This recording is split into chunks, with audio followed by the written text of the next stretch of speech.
week alive, Jets fans. All right. Wearing my blue and yellow, whatever the hell that means. Oh, Titans maybe. Titans colors. The blue and gold and green and white and black and gray and everything else. Yeah, that's what I'm doing. Welcome to the show, everybody. Welcome to GreenBean's Jets Pod. I am Green Bean, and I'm happy that you're here. We had ourselves some fun, did we not, this week with our Jets football? We had a little fun. We had a little bit of fun this week. The story's the same, as we know. Not very different as far as end results would have you believe. But man, oh man, was this a pretty fun game to especially compared to some of the clunkers this year. So I'm grateful. I'm finding a weird niche to settle into here, like with gratitude. Like, hey, at least they gave me this. That's when you know you're just completely decimated as a fan. All resolved. Somebody goes, your team sucks. And you go, there's not any like fight left. You know what I mean? That's kind of where we are. But man, the Jets are going to jet, and we are doing some things. So we'll talk about that. We'll talk a little bit about the game. Talk about a couple of the few wrinkles, some key things to really take out of this as far as how it pertains to the future. You know, what we're going to be looking at here. We got 4 games left, so we have some time to kind of evaluate some mindsets and planning, things like that. We also will talk about the overarching job that is left to do, right? We have a job to do here. The Jets, we don't know how to do this job. So are we doing it right? We'll get into that. But before we do, I want to remind you about the great sponsor for this show. The one and only BetUS, America's favorite sports book, has an offer for you, Green Bean viewers. 150% bonus on your first deposit, up to $2,000. All by using the promo code YouTube150. All you have to do is use that promo code, 150% bonus on your first deposit up to $2,000, and then a 125% bonus on your next 2 deposits up to $2,000. America's favorite sports book. You see, I won 2 out of 3 wagers this week. Yes, I did. Not too shabby for me. But you can get in on the action, have a lot of fun, and make something out of this season, man. You know, we got fantasy football. Maybe you can look and test your knowledge, your skills, right on America's favorite sports book, BetUS. YouTube150 is the promo code, and thank you to BetUS for sponsoring Green Bean's Jets Pod. So, dudes, we played a division opponent, the Miami Dolphins, which, you know, coming out of the era I was born in here with as a Jets fan. Dolphins are my most hated rivalry. Sure, the Patriots kind of took that over for 20 some odd years and just, you had to hate them the most. The Bills, the Dolphins, the Jets, we were just scrubs. And now Buffalo, last few years, winning the division and kind of being the top tier of the division. But for me, in my heart, it's the Dolphins. I hate the Dolphins. I lived in Miami for 16 years or so. Went to every Jets-Dolphins game down there for a decade. And, I hate losing to the Dolphins. That said, I thought we were going to win this game. Not only did I think we were going to win it, because I was watching the game and it looked like we could win this game, like so many others this season, but I just knew that the Jets, historically speaking, we don't know how to win games when we need to win games. As soon as we don't need to win anymore, that's when we start winning games. We get comfy, we get loose, we're having some fun, we're joking around. It's not so much pressure. I don't know what it is about this organization, but we find ways to win what are essentially meaningless games. Look at last year's, the final game of the year. Jets could have been at like the 4th or 5th overall pick, or where we were at pick 11. By winning or losing one game, and it was the Patriots, last game of the year. Belichick's last game as a Patriot. We wanted to, beat them. And we did. And there's some feel goods there. There's some feels. But at the end of the day, all it does is push us back. Now, if we wanted Romo Dunze or whoever, your neighbor, I mean, whoever, you know what I mean? You could do so much more. Or alt, right? Instead, we pick 11, traded back to 12 or 10, traded back to 11, I forget. And we got Olu, who I'm very, very happy with. But you see the point. The Jets have been among the worst teams in the NFL for the better part of 20 years. And we have not had the top overall pick since 1997. 1997. That's the better part of 30 years. So we don't know how to suck right, you know? We don't know how to suck right. We suck just enough to hurt our feelings and be painful, but not enough to get the nugget for sucking. For being the biggest king of the sucks. You can't be the king of the sucks. We don't know how to do that. So what do we see, man? We saw Breece Hall's injured, and this is one of the subjects I really want to talk about. You saw them use heavily the 2 draft picks from this year, 2 rookie running backs, Braylon Allen and Isaiah Davis, both of whom I wanted in the draft. Well, I didn't want them both, but I definitely wanted one of. Braylon Allen was my RB1 for the Jets in this draft class. Isaiah Davis was my RB3 in this draft class. So we got 1 and 3. Again, didn't think we'd draft them both. But hey, with Breece Hall out, it's nice to see what you get the time period to be able to see what you have. Now, would we rather have Breece? I mean, but the argument could be made, but he's not there. So you want to see these guys in action, real action, and for them to look like they got something. And guess what? They do. Isaiah Davis was more of a question mark. We've seen Braylon Allen. I think we all got a pretty good idea of what he can bring to the team. And we like it. We like it a lot. But we didn't know about Isaiah Davis because he's, anomalous. He's the other guy on kick returns. Gets a play here, a play there. But this week, we saw him. He looked kind of like the bell cow, even though it's not true. But it seemed like he was getting more play than Braylon Allen. So Braylon Allen actually had 11 rushes, where Isaiah Davis had 10. And Braylon Allen had a 3.9 yard average. Isaiah Davis had a 4-yard average. So very, very close. Isaiah Davis also had that touchdown, which was cool to see. But Braylon Allen also caught 4 passes, and Isaiah Davis caught 3. So again, it seemed like Isaiah Davis might have even been more involved, but not the case. But very, very even, very fair. A little bit more here, a little bit more there for either one. And they did a good job. You see, you feel like you can depend on these guys. You could use these guys. They're assets. And that's really exciting. I'm very curious to see what they do with Breece Hall the rest of the season. How is this injury? Are they just thinking, hey, man, we're going to call it a day? Not only for the injury, but not to rush him back because it's unnecessary, but in addition to that, to see what you really have because of this question. Do they want to, one of two things, use Breece Hall as trade bait? Who knows what you can get for him? Or do you want to avoid paying Breece Hall in what will be his final season of his contract? He's going to want, it never came, you saw this free agent, this fantasy draft. He was among the top couple picks in everybody's fantasy draft. And we thought he'd have a bigger season. And he didn't. So that drops value a little bit as far as what we've seen. But Breece Hall, in my opinion, is still Breece Hall. So what are you going to do? Are you taking a look to see if maybe you don't need to pay this guy? Now, the argument can be made that these guys aren't even going to be here anyway. So obviously the coaching staff is gone. But Phil Savage is currently the GM. I doubt he's retained as the GM. It could happen.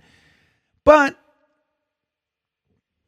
maybe they're already looking that way. Maybe they're trying to see. Maybe they're going to get these guys on tape so the next regime can make that decision. Do I want to run it back with Breece Hall or even pay and extend Breece Hall when he's going to want $10+ million, 11, 12, something like that a year, I would say. I don't know. Probably something like that, right? 15. I don't know. But maybe you can escape that contract if you feel like you're going to get similar production and use another mid-round pick on a running back if you'd like, or bring in a vet, journeyman type. You could do that. You can get away with it if you feel like the running backs are good enough. They're good. Braylon Allen can be the main back, and you feel good Isaiah Davis coming on the field to spell him or what have you. So it's an interesting thing that we'll get to see. And for fans, what we want to see, we do our mock-off seasons, our mock drafts, our free agency, and what we want to see. So it's good for us to see this. That said, I want to keep Breece Hall. I love Breece Hall. I think this season, you see guys like Breece and Sauce, and these guys are struggling, right? They're having, and all of a sudden it's like they're not great anymore. I don't see that. These guys are all super young. They're going to be going into their fourth year. We got obviously all pros with Sauce, and you got potential rookie of the year, the injury with Breece and all. I mean, so there's a lot of meat on these bones. And I don't know, man. Good teams know how to keep their players. They know how to keep a good core together, and it might be a bit risky. That said, we'll see. We'll see. But it was nice to see Braylon Allen and Isaiah Davis perform in the way that they did. You got to love their running style, too. That's my kind of running style, baby. You know how to make the cut. You know how to be decisive in the hole, but you also know how to punish the guy who's at the end of the line.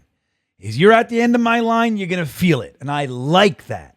I think that pays dividends, and I like it. The other rookie, though, let's talk about Scratchy Malachi, as Frankie would call him. He calls him Scratchy Malachi because he's scratched far more often than we thought he would be. And that's Malachi Corley. Like, what's the deal? I understand Alan Lazard's back. You want to get him back. Aaron Rodgers wants him back. Devontae Adams, Alan Lazard, Aaron Rodgers on the field. I get it. But why is Gibson still playing over Malachi Corley? Why did we need to get this guy? He was our 4th overall wide receiver in the entire draft, and the guy can barely get on the field. Sure, he had the touchdown where he dropped the ball an inch early.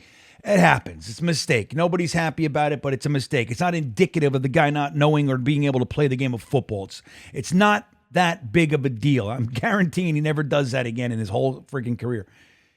But come on. I mean, here we are. We're at the end of the line here with this season, and you can't get him on the field. We're gonna just scratch him and piss him off, and I don't know. It doesn't make sense to me, and it bothers me.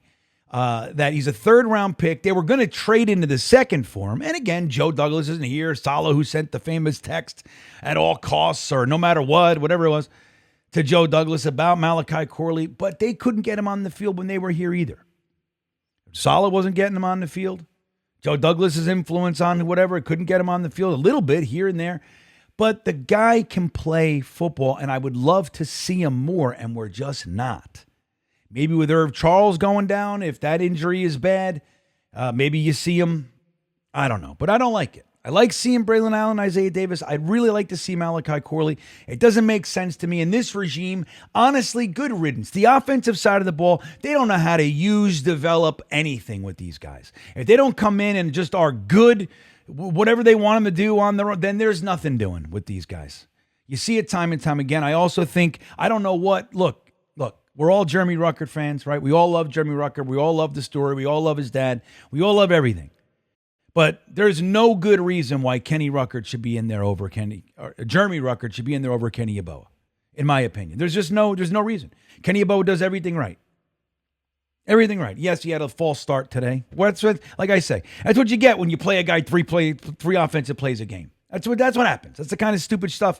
You got to get guys in the game. And he's never dropped a pass for the Jets. He blocks like an animal. He plays excellent on special teams. What is he doing that's not getting him? What can he do to leapfrog Ruckert? What? At this point, Ruckert had another drop today, big one. He drops one every game. I don't understand it. And we've seen that with players they like over players they don't. And I just can't wait till they're all gone. Honestly. Whatever redeeming qualities that they have or who I like or whatever, overall, I'm done. I can't wait to see them go because I want to see these young players. I want to see guys that have proven that they deserve a shot to get on the field, and they just never do. They never do. We got Gibson running around all over what does he do? He has a play here and there. The guy's on the field he's active every game. He's kickoff returns, punt returns. What does he do? Every now and then he breaks one off for a few yards. Overall, nothing. I don't understand the love affair with this guy. But let's talk about another thing from this game this week. It took to week 14, is it? I don't even know. 13. 14. We finally got to see a 300-yard game from Aaron Rodgers. I thought we were going to see tons of these, but not to be. So we get it today. This week. We get our game. We get our 300. He was 27 for 39, 339 yards, and a touchdown to Davante Adams, a pretty one at that. And he looked pretty good. You know, he was finally able to hit a wide open Garrett Wilson streaking down the sideline. We finally saw that friggin' play connect. He's overthrown him almost every other time. And he almost did it again where it was floating out of bounds. Garrett Wilson had to go further out than he thought and tap his feet in there. I wish he could just hit him in stride. But either way, at least it connected. We finally saw that. I don't know what the deal is with Aaron Rodgers and Garrett Wilson. But let me tell you this. Garrett Wilson is a stud. Garrett Wilson might be the best player on the damn Jets, and I hate it. I hate that. I mean, even though he's having a good season, man, I dream of what he would look like with a guy like a Mahomes or a Josh Allen or somebody like that could just be like, this is the best player on the field. I'm getting them the ball constantly. He's open, 80% of the time. How many plays do we see him running around, wide open, stomping, jumping up and down? God damn it. Overthrown, underthrown. You know, the guy's an animal. That said, he just became the greatest in his first 3 years in a Jets uniform. I'm not sure if you've heard that. He breaks the record for the most yards ever for a New York Jets wide receiver in his first 3 years. It's crazy. But no matter how you slice it, even with all the crazy drama and, broken dreams that we're seeing this year, he still is finding a way to be the best damn Jets receiver that we've seen here in a very long time. The best homegrown probably ever. If he stays here for a while, I mean, he's going to be the best Jets receiver ever, in my opinion. He had an interesting quote today. He was asked about the blowing fourth quarter leads. Listen to this interesting quote. Saw this on Zach Rosenblatt's Twitter. When you're up in the fourth quarter, all of a sudden it starts to feel like we have a losing problem, like a gene or some shit. It's not like we're going out there and getting our butt beat from start to finish. No, we have a chance to win the game. We're supposed to win the game. Odds are in our favor, and we find a way to lose. So it's just frustrating for sure. Yeah, hello. And it's a funny thing, even in our live stream this week, it was a tie game. Actually, the Jets were up and Miami was driving. And then right before and when they tied it, it felt as though the game was lost. We lost. And it's like, what do you mean? We have 5 minutes left. We're getting the ball. It's a whole thing. And they feel it too. We can pick it up. When you're in the stadium, you feel it. It's thick as a brick. But even out here watching the game, you can sense it. You can feel it. We have losing culture. That's what it is. And no matter what we've done, you brought in Garrett, you brought in Brees and Sauce and Quinnen and Quincy and Aaron Rodgers and Davante Adams, and they can't shake it. No matter how good of a game they play, when it comes down time, you just got to get a field goal, or you just got to hold them off, whatever it is. We know how to lose. We don't know how to win. We don't know how to drive the stake. You saw it in Seattle. All we had to do is throw that little pitch and catch to Garrett Wilson in the end zone. You go up 3 scores. Instead, we miss it. Pick 6. Totally different game. 14-point swing. And you know what I mean? And it's a whole different thing. Whole different scenario. So, Garrett Wilson can feel it. That's the guy I lock up. If I got to pick one out of all the guys, I'm going to Garrett Wilson. I'm saying, hey, buddy, you are the core piece to the New York Jets. You're the Jets. We're going to lock you up. We're going to give you what you want. We're going to lock you up for 5 years and then make you a Jet for the foreseeable future because we're going to build around you. That's what I would be doing. He's a key component. I don't give a shit. And remember, the first 3 or 4 weeks of the season, all the I thought Garrett Wilson was the number 1. Oh, remember that? Blah, blah. He's really just a glorified 2. Like, we got to calm down. That's even with that. He's doing what he's doing. He had another 100 and change today. What did he have? This guy. Garrett Wilson had 7 catches for 114 yards. Devontae Adams had 9 catches for 109 yards and a TD. It's crazy what's going on out there. But Garrett Wilson, man, another one we got to lock up immediately, in my opinion, is one Jamien Sherwood. If anybody has proven that they've come from the depth, the backup, the reserve, the special teams, and they are a true high-level starter in the NFL, it's Jamien Sherwood. A guy, homegrown, mid-round pick, switched him from safety to linebacker, developed him on defense.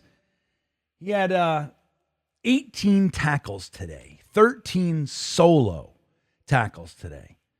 The guy is a heat-seeking missile, the surest tackler on the team, and he's the kind of guy, this is it. This is his last year. You let him hit free agency, and it's going to get ugly, and you're going to lose guys like this. Now, I don't know what it's obviously you got to wait because there's a new regime, but I think any regime is going to want a Jamien Sherwood. He's good in coverage. I don't know. I think you got to lock him up. You got to lock him up. Eccles is another one you can lock up, but I'm going to tell you, I know people are talking about Eccles just taking the starting job from DJ Reed. I don't see it. I think Eccles is a very good kind of depth guy, rotational depth, dime. I think he's real good. You want to keep him on the team. I don't like him as the every down starter. That's just me. If they do it, they do it, but I don't know. I still want to lock him up, but I'm not into it for the long term. So it's going to be interesting, guys. We're watching a lot of Jets play their last games as Jets, guys like Hassan Reddick, right? Probably Alan Lazard, probably Aaron Rodgers, right? We're watching the end of this thing here. Aaron Rodgers is coming around the mountain at 3,000 yards passing. He's got 19 or 20 touchdowns. And he might have 3,000. So he's got 3,000 yards or so and 20 touchdowns, 8 picks, a couple pick sixes in there. It's like it's the season. And, you have 4 more games. He'll get 36, 3,800, whatever it might be. And it's crazy to think we still can't figure out how to win games.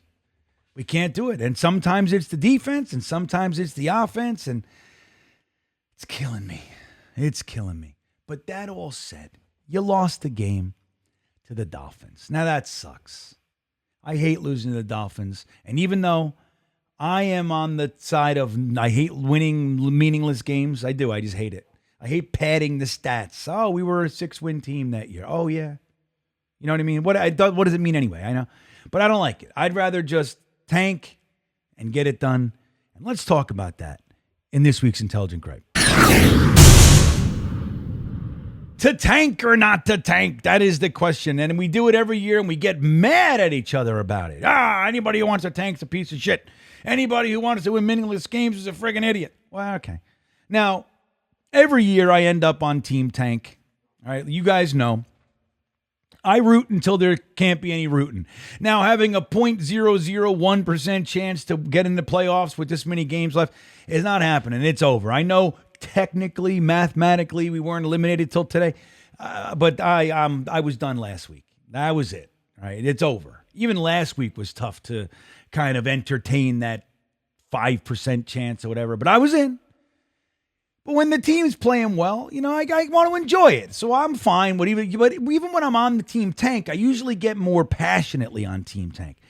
Right now, I got to be honest. We were talking about this during the stream as well. I'm not as vigorously on Team Tank as I have been in the past. I'm beaten up. But I still do. I think we got 4 games left. We got to play the Jaguars. If we lost to the Jaguars, that would be a 2-game flip, right? Because if you beat the Jaguars, then they go down. Well, let me say it this way. There's an opportunity. It's a head-to-head, right? So you flip those draft spots just like that. They go down and you go up just like that. 1 game. There's a lot of bang for the buck next week against the Jaguars. But I don't think we're going to lose to them. I think that we're going to beat the Jaguars. They're reeling. They're tanking. They got 2 wins. Or they've got 3 wins now. They won maybe they're all buzzed up from the win. They're riding high. Maybe that's what it is. But like I said, every year the Jets, we get in this situation where this argument can happen. To tank or not to tank. I never root against my team. Okay, great. I'm tired of winning meaningless games. Okay, great. We're allowed to have our opinions. But every year when we do that, what we've accomplished, the one consistent thing we've accomplished is even though we are just always in the bottom barrel of sucky teams in the league, we never get the golden goose, the first overall pick. Now this, what are they saying? It's not really the top blue chip draft that we've got in front of us here, right? Last year you had all kinds of guys. You had the quarterbacks, you had the Joe Alts, you had the Neighbors, you had the Marvin Harrison, you had the O'Dunes, you had all these guys. It was very nutrient rich up top. Maybe not so much the case this year, but there are going to be 2 or 3 quarterbacks that teams will be willing to trade up for. So where do you got to be in order to be a team that either takes one, if you like one? Let's say you like Cam Ward and you're sitting at pick 2.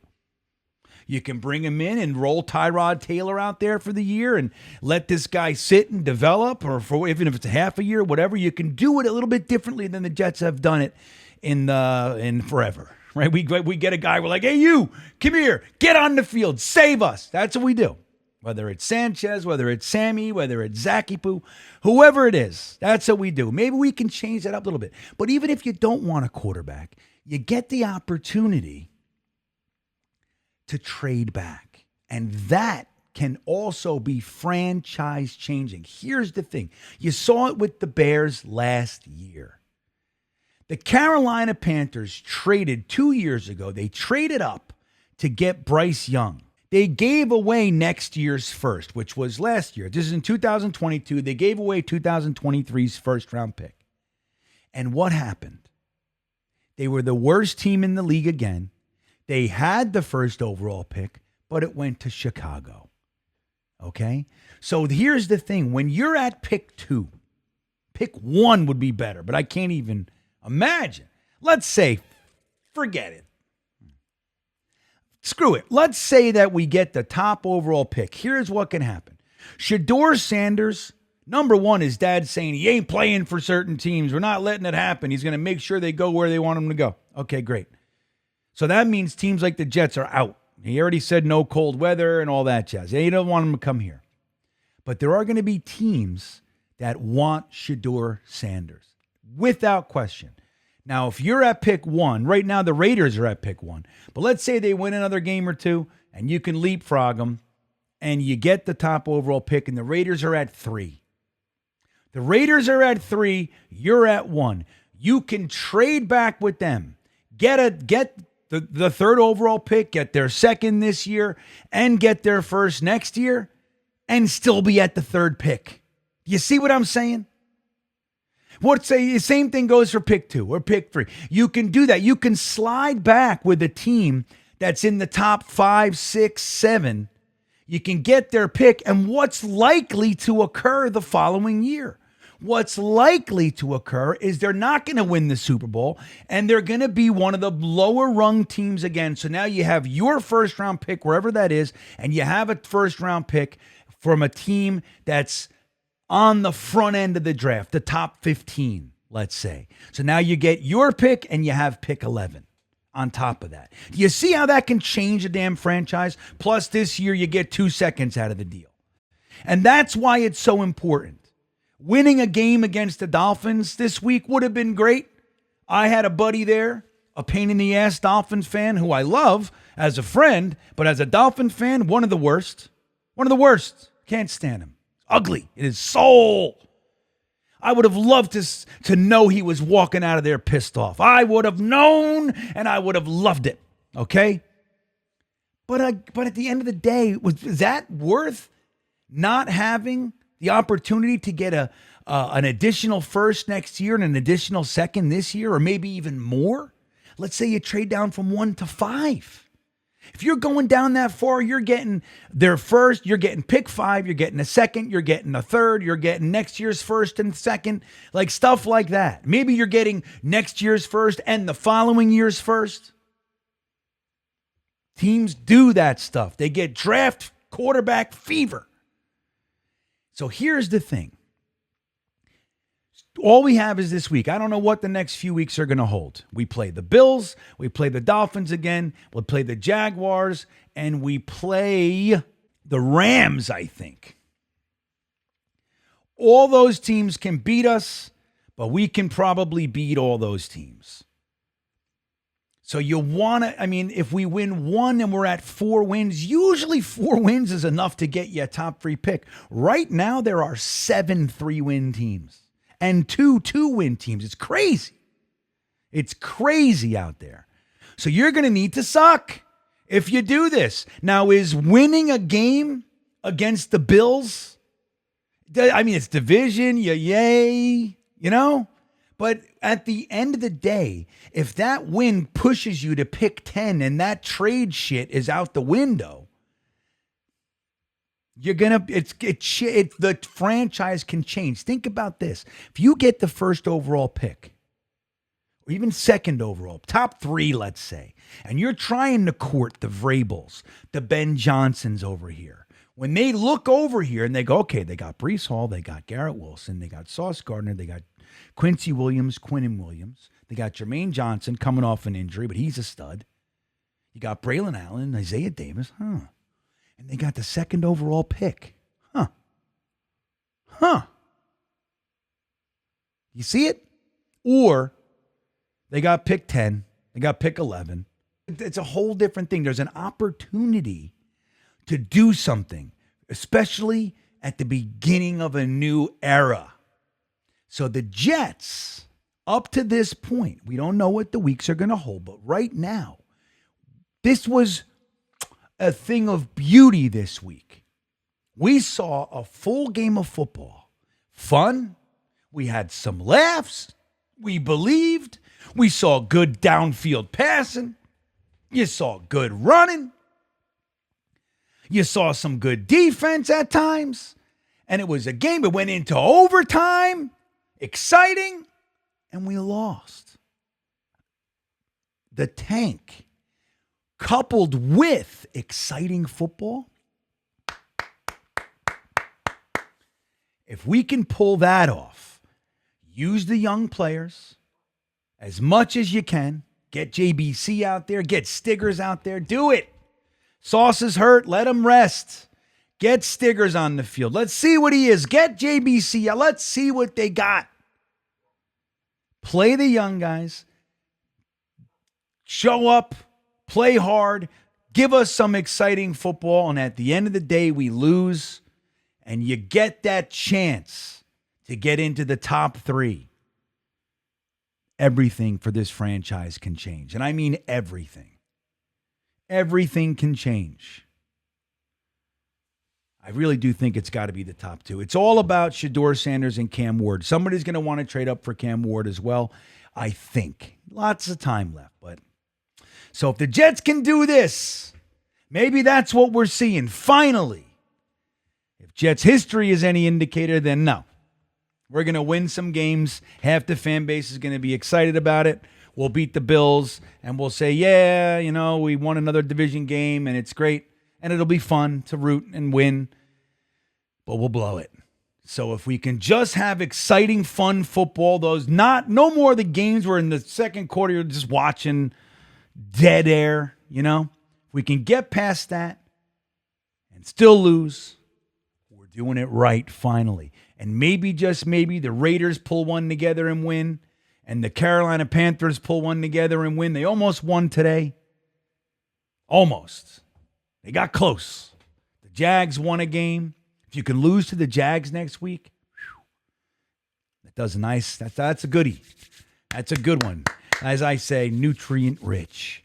With that all said, how you feeling? You think that they can pull this off? They're not going to the playoffs for 14 straight years. So we that's for next year's dream. That shit's out the window. Are they keeping Aaron Rodgers? Are they going to tank? What are we doing? Tell me in the comments. I want to hear what you have to say. With that all said, it's about us. We got to stay together, Jets fans. I love you. Thanks for hanging out with me. Don't forget about the great offer from BetUS. YouTube150 is the code. 150% bonus on your first deposit up to $2,000 is the offer.